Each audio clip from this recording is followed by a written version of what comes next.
ರೈತರು ರೈತರು ಇನ್ನು ನಮ್ಮಲ್ಲೂ ಬಹಳಷ್ಟು ಜನರು ಬದುಕುಳಿದಿದ್ದಾರೆ ರೈತರು. ಇಲ್ಲಿ ನಮಗೆ ಸಿಕ್ಕಿದವರೆಲ್ಲ ಈಗ ಸಂಗಡಿಗರು.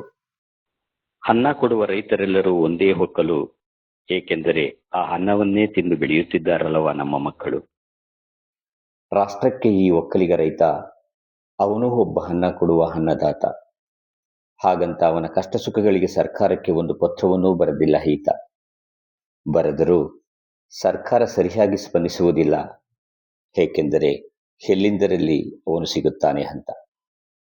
ಅವನೂ ರೈತ, ಅವನ ಅಪ್ಪನೂ ರೈತ. ಅವನ ಅಪ್ಪನ ಕಾಲದಲ್ಲಿ ಒಂದು ಸೈಕಲ್ಲೂ ಇರಲಿಲ್ಲ ಅವನಿಗೆ ಅಂತ. ಆಗಲೂ ಅವನ ಕಾಲದಲ್ಲಿ ಹೋಗುತ್ತಿತ್ತು ಸ್ವಲ್ಪ ಹಣ ಸರ್ಕಾರದ ಬೊಕ್ಕಸಕ್ಕೆ ಅಂತ. ಬೆವರಳಿದ ಟವಲಿನಲ್ಲಿ ಹೆಗಲ ತಟ್ಟಿ ಈಗಲೂ ಹೇಳಿಕೊಂಡಿಲ್ಲ ಅದ ಈತ. ರೈತ ರೈತ, ನಮ್ಮ ಈ ಮನಮುಟ್ಟುವ ರೈತ, ಸಂತನಲ್ಲದಿದ್ದರೂ ವಾರಕ್ಕೊಮ್ಮೆಯಾದರೂ ಇರುತ್ತಾನೆ ರಥ. ದೇಶಕ್ಕೋಸ್ಕರ ಈಗ ಇವನು ಒಬ್ಬ ಸಂತ. ಅವನು ಯಾವತ್ತೂ ಕೊಡುವುದೂ ಇಲ್ಲ, ತೆಗೆದುಕೊಳ್ಳುವುದೂ ಇಲ್ಲ ಲಂಚ. ಕೇಳಿದರೆ ತಟ್ಟುತ್ತಾನೆ ಅಧಿಕಾರಿಯ ಮಂಚ. ಈಗಲೂ ಅವನ ಕಾಯಕವೇ ಅವನು ಮಲಗುವ ಮಂಚ. ನಾಡಕವಿ ಕುವೆಂಪು ಬರೆದ ಆ ನೇಗಿಲ ಯೋಗಿಯ ನೋಡಲ್ಲಿ, ನಾಡಕವಿ ಕುವೆಂಪು ಬರೆದ ಆ ನೇಗಿಲ ಯೋಗಿಯ ನೋಡಲ್ಲಿ, ಇನ್ನೂ ಉಳಿದಿದೆ ಅದು ನಮ್ಮ ಕರ್ಮ ಕವಿ ಫಲಗಳ ನಮ್ಮ ಈ ನಾಡಲ್ಲಿ.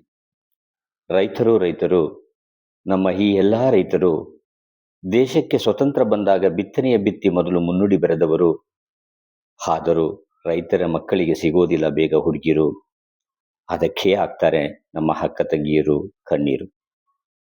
ಆದರೂ ಭಾಗಕ್ಕೆ ಅಂತ ಬಂದ್ಬಿಡ್ತಾರೆ ಆ ಮಹಾತಾಯಂದಿರು. ಬಂದಾಗಲೆಲ್ಲ ಸಮಾಧಾನ ಪಡಿಸಿ ಬಾಗಿನ ಕೊಟ್ಟು ಕಳಿಸ್ತಾರೆ ನಮ್ಮ ಈ ಅಣ್ಣ ತಮ್ಮಂದಿರು.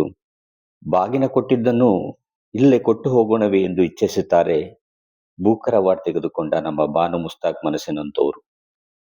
ನೋಡಿ ನೋಡಿ, ಆದರೂ ನಮ್ಮ ಅಣ್ಣ ತಮ್ಮಂದಿರಿದ್ದಾರೆ ಎಂದು ಎಚ್ಚರಿಸುತ್ತಾರೆ ನಮ್ಮ ನಮ್ಮ ಮನೆಗೆ ಬಂದ ಸೊಸೆಯಂದಿರು.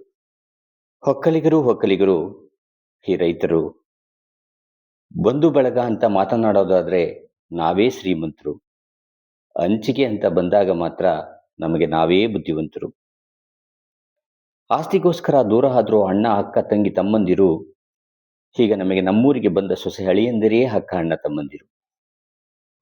ಮದುವೆ ಮುಂಚು ಅಂತ ಬಂದ್ರೆ ನಾವು ಎಲೆಕ್ಷನ್ಗಿಂತಲೂ ಮಾಡ್ತೀವಿ ಖರ್ಚು.